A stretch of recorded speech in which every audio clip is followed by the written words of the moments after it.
شروع اللہ کے نام سے جو بڑا مہربان اور نہایت رحم فرمانے والا ہے۔ الصلاۃ والسلام علیک یا رسول اللہ وعلی آلک واصحابک یا حبیب اللہ۔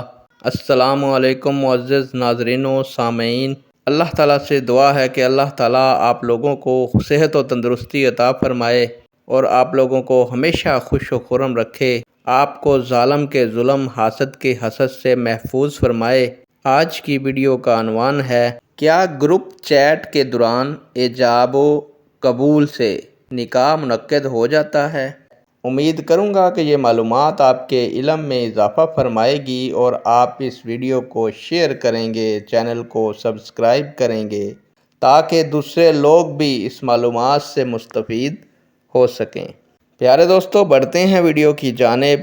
صحت نکاح کے لیے دو مردوں یا ایک مرد یا دو عورتوں کے سامنے حق مہر کے عوض ایجاب و قبول کا ہونا شرط ہے، ورنہ نکاح منعقد نہیں ہوتا۔ گواہوں کے لیے ضروری ہے کہ وہ عاقل، بالغ اور مسلمان ہوں اور انہیں معلوم ہو کہ یہ تقریب کس مقصد کے لیے منعقد کی جا رہی ہے۔ مزید یہ کہ ایجاب و قبول مجلس عقد یعنی نکاح کی مجلس میں گواہوں کے سامنے ہونا چاہیے۔ کانفرنس کال یا گروپ چیٹ مجلس نکاح کی ہی جدید شکل ہے۔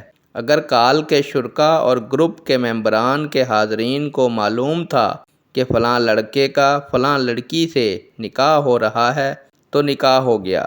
اگر نکاح میں گواہوں کی شرط نہ رکھی جاتی تو ہر زنا کرنے والا جوڑا بھی بعد میں کہہ دے کہ ہم نے تو نکاح کر رکھا ہے۔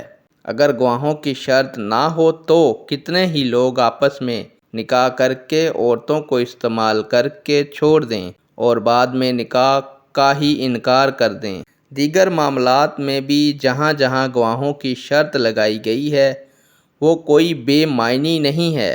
اگر گواہ اسلام کی بیان کردہ شرائط کے مطابق ہوں تو گواہی سے مشروط کرنے کی وجہ سے معاشرہ بہت سے فسادات سے بچ سکتا ہے۔ نیک دعاؤں کے ساتھ آپ سے اجازت چاہوں گا۔ اللہ تعالیٰ آپ کا اور میرا حامی و ناصر ہو۔ اللہ حافظ۔